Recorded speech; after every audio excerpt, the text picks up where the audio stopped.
A finales del siglo V a.C., Grecia vivía su periodo clásico, una época marcada después de las guerras médicas contra los persas y el comienzo de una nueva entre ellos. Pero ninguno de esos acontecimientos sirvió para parar una de las tradiciones sociales y sagradas más importantes de toda la Hélade: los Juegos Olímpicos. En la ciudad de Olimpia, el santuario más importante del dios Zeus, un niño llamado Jasón estaba nervioso por el comienzo de aquel evento. En las últimas Olimpiadas, él había estado fuera de la ciudad y nunca había podido asistir, pero ahora iba a poder observarlas junto a su abuelo. Unos meses antes de los Juegos, se enviaron mensajeros oficiales por toda Grecia para anunciar la fecha exacta del evento a todas las villas y ciudades. Después, unos jueces locales decidían quiénes serían los atletas que representarían a cada ciudad-estado. Solo los hombres libres que hablaban griego y que no habían cometido ningún crimen podían competir. Aunque desde hace unos años se había incluido a las mujeres en este evento, en el que ni siquiera habían podido ser espectadoras debido a que los atletas masculinos realizaban las pruebas sin ropajes. Ahora, sin embargo, se había permitido una serie de pruebas mixtas. Jasón había oído hablar de muchos de los campeones del pasado, todos de diferentes partes de Grecia.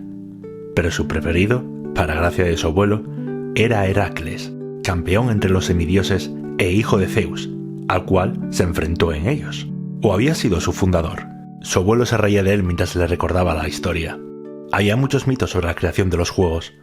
Uno, que había sido Zeus tras derrotar a su padre Crono. Otro, que había sido otro Heracles, Heracles Ideo, uno de los dáctilos, que propuso a sus hermanos una carrera en la cual el vencedor fue premiado con una corona de olivo silvestre que estableció que los juegos se celebrarían cada 4 años, ya que ese era el número de hermanos que formaban los dáctilos. Su abuelo siempre le enseñó a dudar de las cosas, sobre todo de las cosas que decía la gente. Él era uno de aquellos filósofos, como Sócrates o Platón, a los que su abuelo siempre le gustaba oír de lo que opinaban. Aunque según Jasón, todos ellos estaban locos. Lo único en lo que no dudaba es que fue Córebo de Élide, un humilde panadero, quien ganó la primera victoria de las Olimpiadas. Al niño no le gustaba aquella historia. Prefería oír que había sido un guerrero o un gran atleta quien había ganado ese puesto. Jasón vio la llegada de los atletas que habían atravesado tierra y mar para llegar hasta allí. Vio a los enviados de Atenas, la ciudad de la democracia, cuna de filósofos, arte, arquitectura y del mayor comercio naval de toda Grecia. Luego llegaron los de Esparta, la ciudad gobernada por 2 reyes, cuna de los mayores guerreros del mundo. Los atletas de Corinto, una de las ciudades más ricas, conocida por su cerámica y por sus obras de ingeniería como el Diolkos. Los de Tebas, poseedores de los campos más fértiles y de los mejores hoplitas. Los de Argos, demócratas con una gran historia de mitos y leyendas. Según fueron pasando todos los atletas de las polis griegas, a Jasón le sorprendió ver una delegación de Siracusa, una colonia de Corinto en Sicilia, y es que las colonias griegas iban a participar también. El niño no podía esperar a que comenzara la competición al día siguiente, pero algo le llamó la atención.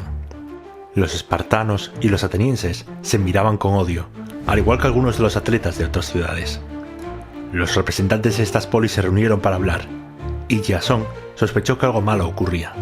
Fue su abuelo el que le contó la complicada situación en la que se encontraba Grecia, y es que fuera de Olimpia, Atenas y Esparta estaban librando una cruenta guerra formada por las ligas de Delos y del Peloponeso, que obligaba al resto de ciudades a escoger un bando. Durante las Olimpiadas había un periodo de paz, una tregua sagrada, que permitía a los atletas y a los espectadores viajar con seguridad a Olimpia. Ningún griego se atrevía a romperla, pero eso no significaba que iban a ser unos juegos tranquilos. Según le contó el anciano, las Olimpiadas también tenían otro método de celebración. Era una forma de realizar la guerra sin que hubiera sangre. Con aquel conflicto fuera, todos se fijaban en Esparta y Atenas, las ciudades más fuertes. El niño supo entonces lo que había en juego. Al día siguiente, Jasón encontró una gran feria comercial en la ciudad. Los mercaderes, tanto de Grecia como de otros pueblos del Mediterráneo, habían aprovechado la ocasión para vender todo tipo de productos. Entonces se oyó la señal. Una multitud se reunió en el templo de Zeus, donde todos realizaron las ofrendas necesarias.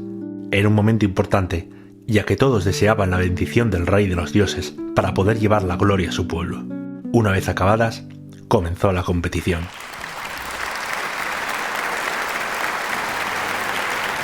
La primera disciplina fue de Station, una carrera de velocidad de aproximadamente 192 metros en línea recta.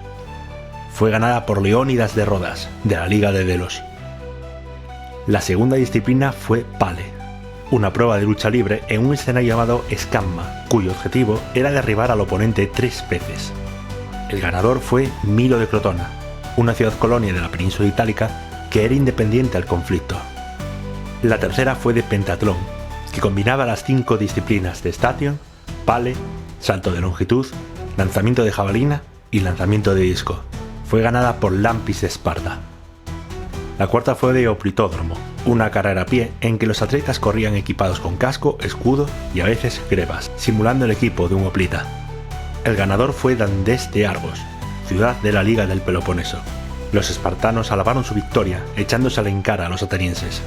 La quinta fue de Pancratrium, una competición de boxeo y lucha libre con muy pocas reglas, considerado uno de los eventos más brutales y agotadores. El ganador fue Glaucus de Caristo, una pequeña ciudad de la Liga de Delos. Fueron ahora los atenienses los que se burlaron de los espartanos. La sexta fue una carrera de caballos o hipódromos. Los jinetes montaban a caballo en una pista ovalada similar a las carreras de carros. Calías de Atenas fue quien ganó la carrera, al igual que en otras Olimpiadas. La última disciplina fue de carrera de carros, competición en la cual se corría con 4 caballos atados a una cuadriga. Esta última prueba fue ganada por Cinisca, una princesa espartana, la primera mujer en ganar las Olimpiadas. Tras esta última prueba, las Olimpiadas finalizaron. Jasón tuvo ganas de aplaudir a tan grandes héroes, dignos de las historias que había oído. Todos ellos habían luchado, sudado y sufrido para conseguir la corona. Pero pronto se dio cuenta de que eran pocos los que pensaban lo mismo. Atenienses y espartanos protestaron. Ambas ligas habían quedado empatadas por culpa de la victoria de Crotona, una ciudad neutral. Aquel enfrentamiento tapó el sacrificio de los nuevos héroes del niño. Las afrentas subieron de tono y pronto sacaron las espadas. Algunos espectadores racionales intentaron evitar el conflicto calmando a los exaltados, pero estos respondieron llamándolos traidores de sus pueblos. Jasón aún no entendía lo que estaba pasando. Su abuelo le cogió para protegerlo de cualquier daño. La guerra había llegado a Olimpia, y con el primer choque de espadas, un gran rayo cayó del cielo y tras él, un silencio espectral. Todos se quedaron quietos. La noticia de que el rayo había llegado a la estatua de Zeus, quemándola y destrozando parte de ella, no tardó en llegar al estadio. Los griegos enseguida comprendieron lo que aquello significaba. Habían roto la más sagrada de sus leyes. Tras la entrega de las coronas, todos se fueron de la ciudad bajo un cielo de tormenta. Una vez los atletas se marcharon, la paz se acabó y la guerra volvió a empezar fuera de Olimpia. Jasón había disfrutado las Olimpiadas, pero no de su resultado. No entendía cómo algo que debía unirlos a todos había fracasado. Aún era muy joven para entender aquello, pero no para soñar. Pensando como los filósofos favoritos de su abuelo, empezó a soñar de nuevo con esa competición, pero no una en la que la gente compitiera para burlarse del otro, no una en la que solo importaran los premios. Soñó con unos juegos que unieran a todos, que celebraran el simple hecho de responder a su llamada, y en la que se respetara a todos sus campeones, sin importar su procedencia. Llegó a soñar que no solo eran los pueblos griegos quienes participaban, sino todas las naciones del mundo conocido y desconocido.